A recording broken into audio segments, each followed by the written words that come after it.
Hello students, आज हम कक्षा 7 में पाठ 5 मिठाई वाला का तीसरा भाग पढ़ेंगे। बच्चों, पिछली वीडियो में हमने देखा था कि नगर भर में मुरली वाले के आने का समाचार फैल जाता है और वो बच्चों को गा गा कर मुरलियाँ बेचा करता था। रोहिणी इसे सुनकर मन ही मन कहने लगती है कि इसका स्वर कितना मीठा है। बहुत दिनों तक रोहिणी को मुरली वाले का वो मीठा स्वर और उसकी बच्चों के प्रति वे स्नेहसिक्त बातें याद आती रही। महीने के महीने आए और चले गए, फिर मुरली वाला न आया। धीरे धीरे उसकी स्मृति भी क्षीण हो गई। अब हम आगे देखते हैं। 8 मास बाद, यानी कि उस बात को 8 महीने बीत गए। सर्दी के दिन थे। रोहिणी स्नान करके मकान की छत पर चढ़कर आजुलंबित केश राशि सुखा रही थी। इस समय नीचे की गली में सुनाई पड़ा बच्चों को बहलाने वाला मिठाई वाला। यानी कि 8 महीने बीत गए उस बात को और सर्दी के दिन थे। रोहिणी स्नान करके मकान की छत पर अपने बाल सुखा रही थी और इसी समय नीचे की गली में सुनाई पड़ा बच्चों को बहलाने वाला मिठाई वाला। मिठाई वाले का स्वर उसके लिए परिचित था। झट से रोहिणी नीचे उतर आई।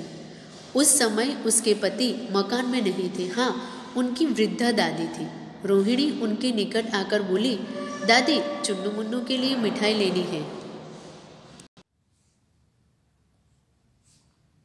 जरा कमरे में चलकर ठहराओ, मैं उधर कैसे जाऊं? कोई आता न हो। जरा हटकर मैं भी चिक की ओट में बैठी रहूंगी। अब मिठाई वाले का स्वर उसके लिए, रोहिणी के लिए परिचित था। वो झट से नीचे उतर आई और उस समय उसके पति मकान में नहीं थे। उनकी वृद्धा दादी थी। रोहिणी उनके पास आकर बोली कि दादी, चुन्नू मुन्नू के लिए मिठाई लेनी है, जरा कमरे में चलकर ठहराओ।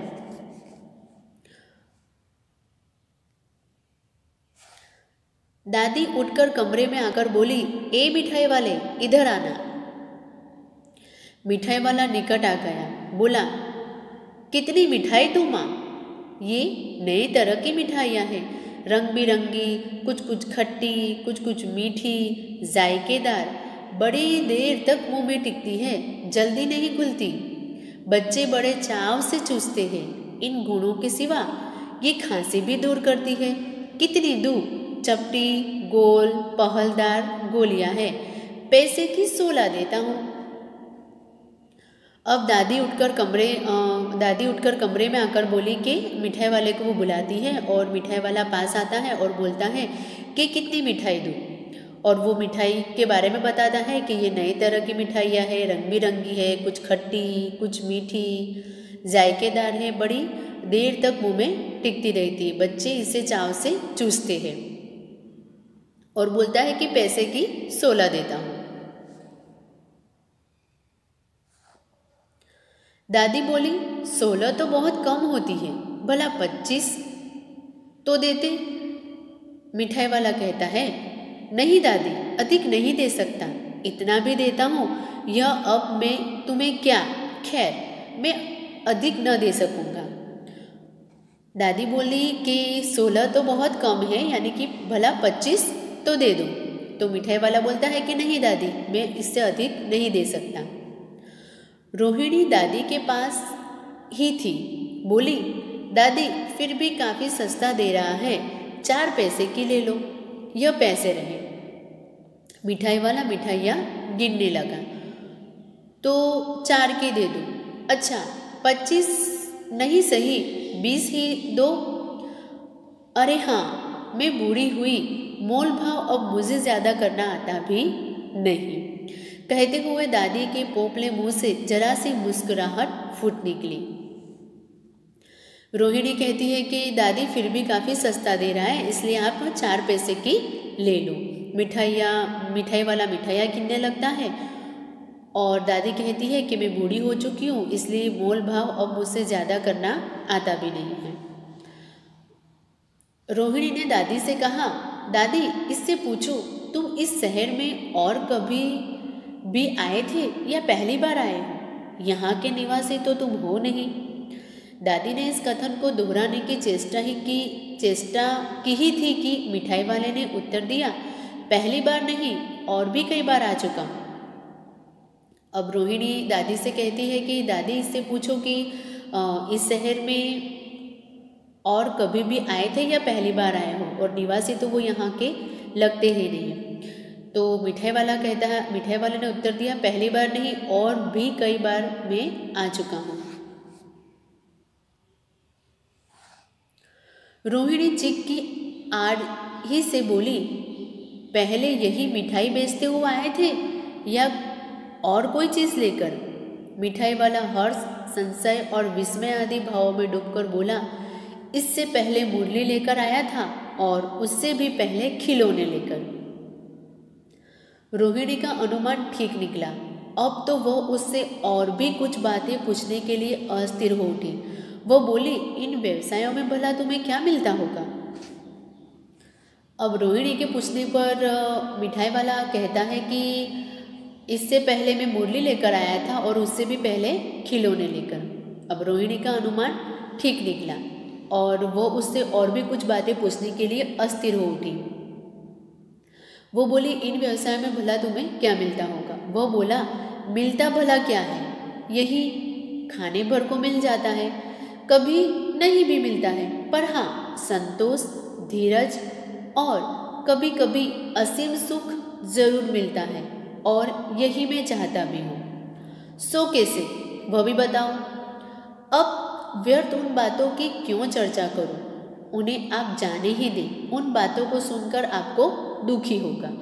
अब रोहिणी कहती है कि इन व्यवसायों से तुम्हें क्या मिलता होगा? तो मिठाई वाला कहता है कि यही खाने भर को मिल जाता है और कभी नहीं भी मिलता है, लेकिन हाँ संतोष, धीरज और कभी कभी असीम सुख जरूर मिलता है, और मैं यही चाहता हूँ। तो रोहिणी उनसे पूछती है कि कैसे, वह भी बताओ। तो मिठाई वाला कहता है कि अब उन बातों की चर्चा क्यों करें, उन्हें आप जाने ही दो, उन बातों को सुनकर आपको दुखी होगा। जब इतना बताया है तब और भी बता दो, मैं बहुत उत्सुक हूँ, तुम्हारा हर्जा न होगा, मिठाई में और भी ले लूँगी। अब रोहिणी कहती है कि जब इतना बता दिया है तो और भी बता दो, मैं बहुत ही उत्सुक हूँ, तुम्हारा हर्जा न होगा, मैं और भी मिठाई ले लूँगी।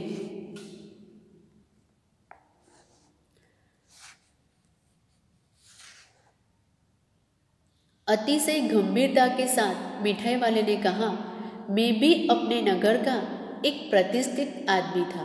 मकान, व्यवसाय, गाड़ी घोड़े, नौकर चाकर सभी कुछ था। स्त्री थी, छोटे छोटे 2 बच्चे भी थे। मेरा वह सोने का संसार था। बाहर संपत्ति का वैभव था, भीतर सांसारिक सुख था। स्त्री सुंदरी थी, मेरी प्राण थी। बच्चे ऐसे सुंदर थे जिसे सोने के सजीव खिलौने। उनकी अटखेलियों के मारे घर में कोलाहल मचा रहता था। समय की गति, विधाता की लीला, अब कोई नहीं है। अब मिठाई वाला अतिशय गंभीरता के साथ कहता है कि वह भी एक नगर का प्रतिष्ठित आदमी था। मकान, व्यवसाय, गाड़ी घोड़े, नौकर चाकर सब कुछ था। स्त्री थी और उसके 2 छोटे छोटे बच्चे भी थे। उसका वो सोने का संसार था। बाहर संपत्ति का वैभव था और सांसारिक सुख भी था। स्त्री सुंदरी थी, उसकी पत्नी बहुत सुंदर थी, उसकी प्राण थी। बच्चे भी बहुत सुंदर थे, जैसे सोने के सजीव खिलौने। उनकी अटखेलियों के मारे घर में भी कोलाहल मचा रहता था। लेकिन वो कहता है कि समय की गति और विधाता की लीला, अब कोई नहीं है। दादी, प्राण निकाले नहीं निकले, इसलिए अपने उन बच्चों की खोज में निकला हूँ। वे सब अंत में होंगे तो यहीं कहीं, आखिर कहीं ना जन्मे ही होंगे। उस तरह रहता, घुल घुल कर मरता, इस तरह सुख संतोष के साथ मरूंगा। इस तरह के जीवन में कभी कभी अपने उन बच्चों की एक झलक सी मिल जाती है।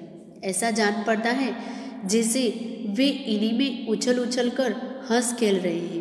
पैसों की कमी थोड़ी ही है, आपकी दया से पैसे तो काफ़ी है, जो नहीं है इस तरह उसी को पा जाता हूँ। मिठाई वाला कहता है कि दादी प्राण निकाले नहीं निकले, इसलिए अपने उन बच्चों की खोज में वो निकला है। वो कहता है कि वे सब अंत में होंगे तो यही कहीं आखिर कहीं ना कहीं जन्मे ही होंगे। इस तरह सुख संतोष के साथ मरूंगा। इस तरह जीवन में कभी कभी अपने उन बच्चों की एक झलक सी मिल जाती है। वो कहता है कि ऐसा जान पड़ता है जैसे वे इन्हीं में उछल उछल कर हंस खेल रहे हैं। पैसों की कमी थोड़ी ही है, आपकी दया से पैसे तो काफ़ी है, और जो नहीं है इस तरह उसी को पा जाता हूँ।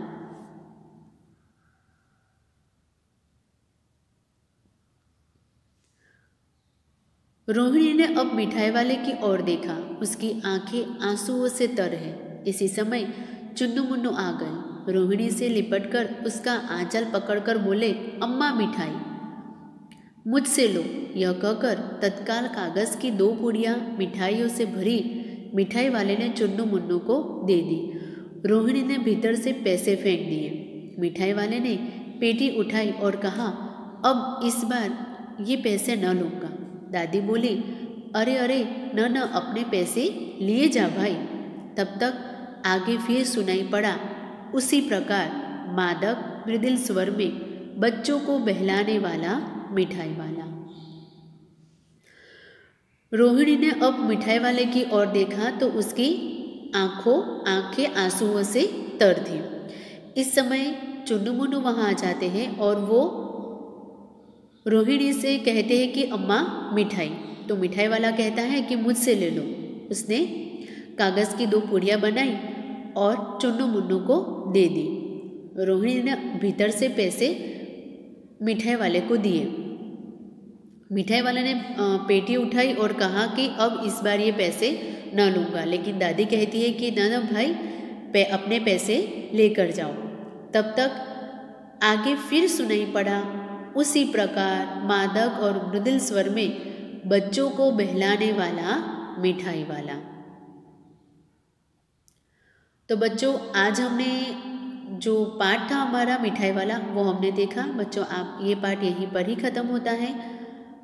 तो बच्चों, आज हम इतना ही देखेंगे। Thank you.